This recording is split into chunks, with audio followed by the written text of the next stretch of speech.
기본 구상에 대해서 말씀을 드리겠습니다. 경북대학교 대학원 국어국문학과에서는 3단계 BK21 사업으로 영남지역 문화어문학 연구 인력 양성 사업단을 구성하였고 2013년부터 20년까지 7년간 운영을 했습니다. 이때 그 아젠다는 위기의 한국어문학이라는 시대적 자각하에 입안된 것이고 이 생각을 더욱 정비하기 위해서 문화어문학이란 무엇인가를 공동 집필한 바 있습니다. 이 책의 머릿말에서 백두현 교수께서는 학문은 자기 정체성을 분명히 하면서도 오늘 그리고 우리에게 어떤 유의미한 해답을 제시할 수 있어야 한다라고 발언을 하고 있는데 우리 시대의 학문에 대한 문제의식과 함께 사업단의 방향이 매우 선명하게 적시된 것입니다.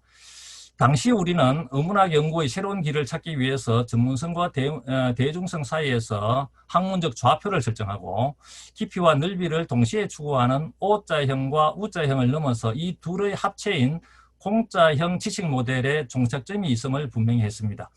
인접 학문을 넘나들면서 이룩한 학문적 깊이를 바탕으로 해서 전문성을 확보할 때 그 전문성은 높은 단계의 대중성을 확보할 수 있다는 논리입니다.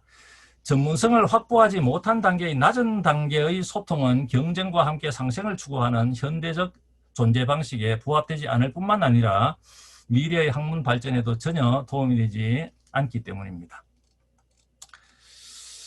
지난 시기에 세운 우리 과의 문화문학 연구 목표는 여전히 유효합니다.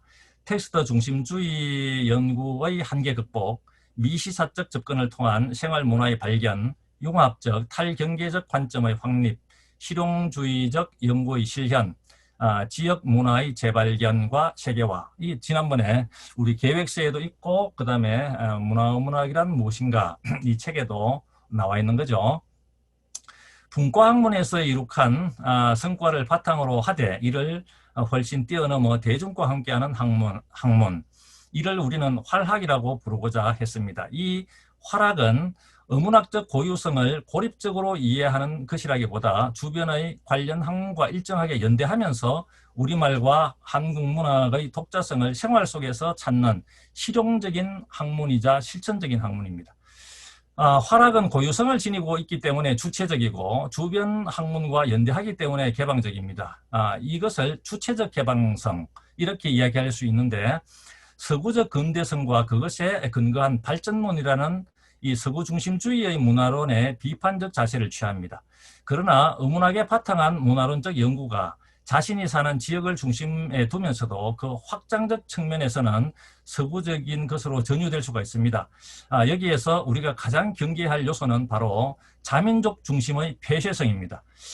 이러한 민족주의의 수구성을 넘어서는 지점에 민족 문화가 세계 문화와 연대하면서 공존하는 새로운 길이 열리게 됩니다. 활학은 바로 이러한 상생론적 맥락 속에서 존재하는 것입니다. 여기서 이제 문화의 시간관하고 공간관을 짚어둘 필요가 있는데 문학사학적 입장에서 전통적 시간관은 전진적인 것과 순환적인 것으로 이렇게 대별됩니다. 전진한다는 것은 어떤 이상적인 형태로 발전한다는 것이고 순환한다는 것은 유사한 과정을 반복한다는 것인데 이러한 관점에서 볼 때 어문학의 시간관은 순환하면서도 이제 전진한다 이렇게 이야기할 수 있습니다. 이것을 우리는 나선적 시간관이라 할 수 있을 테인데 근대적인 것을 극복하면서도 전근대적인 것을 수용하기 때문입니다. 분과학문이 지닌 분절적 기계적 세관을 극복하면서 융합학문이 지닌 연속적인 유기체적 세관을 적극 수용하기도 합니다. 이 공간관은 그 세계성과 지역성에 기반해서 이제 이해할 수 있는데 세계성이 확장적 공간 인식이라고 하면은 지역성은 수렴적 공간 인식입니다. 전자에서는 서구 등 세계와 만나고 후자에서는 자국을 중심으로 한 이러한 지역을 만나게 됩니다. 공간은 사물이 점유하고 있는 장소이면서 동시에 인간이 활동하는 곳이라는 측면에서 이 공간은 바로 문화 생성의 현장이 아닐 수가 없습니다. 언어와 문학 역시 특정 지역의 문화 현상에 지대한 영향을 받아서 생성되는 것이기 때문에 공간에 대한 관점을 분명히 하는 것도 매우 중요한 것이라고 하겠습니다. 여기서 이제 정체성 문제가 새롭게 이제 제기되는데 정체성은 이제 베타성을 지니기도 하고 또 다중적인 어떤 성격을 지니기도 합니다. 베타적 정체성 입장에서의 정체성은 타자와 구별되는 독자성을 말하고 다중적 입장에서의 정체성은 타자와의 관계성 속에서 성립되는 주체 역량을 의미합니다.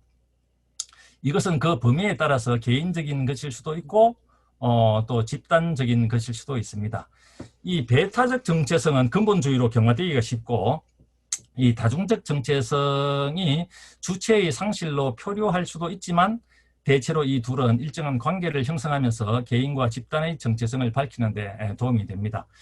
우리의 역사는 두 가지의 서로 다른 정체성이 길한 관계를 유지하면서 진행이 되었습니다.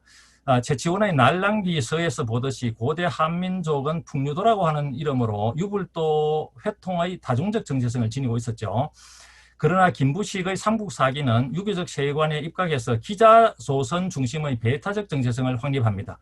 이련이 다시 이제 고려로 넘어와 가지고 삼국유사 고려전기에 이렇게 배타적 정체성으로 이제 신라 중심의 어떤 그 확립성 이런 걸 가진다고 하면은 이련은 다시 고려 후기에 삼국유사를 통해서 당군조선을 내세우면서 고기의 다중적 정체성을 강조하였지만 조선으로 다시 넘어와서 살인파와 도학파를 거치면서 조선의 선비들은 다시 우리 민족의 정통성을 기자조선에서 찾는 배타적 정체성을 강조합니다.